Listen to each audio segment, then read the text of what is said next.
Reaction দিয়েছেন এবং সেই রিয়াকশনটা নিয়ে অনেক সমালোচনা হচ্ছে। ডেফিনিটলি সেটা সমালোচনা হওয়ার মতোই ব্যাপার, কারণ আউট অফ ফ্রাস্ট্রেশন একটা রিয়াকশন তিনি দিয়েছেন।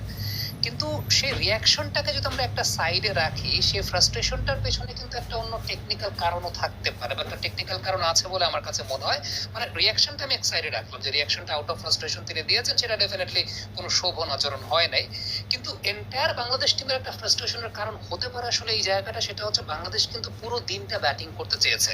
এবং একটা বিষয় খেয়াল করবেন, সেটা হচ্ছে পর্যাপ্ত পরিমাণে লিড পাওয়ার পরেও বাংলাদেশ পুরো দিনটা ব্যাটিং করতে চেয়েছে। তার পেছনে সবচেয়ে বড় কারণটা হতে পারে, পরের দিনের ব্যাটিং যখন, বা পরের দিনটা যখন শুরু হবে, তার আগে রোলিং কে বা কার কলে হবে, কে এই অ্যাডভান্টেজটা পাবে, এটা কিন্তু টেস্টের চতুর্থ দিন একটা অনেক বড় গুরুত্বপূর্ণ ফ্যাক্টর হয়ে দাঁড়ায়।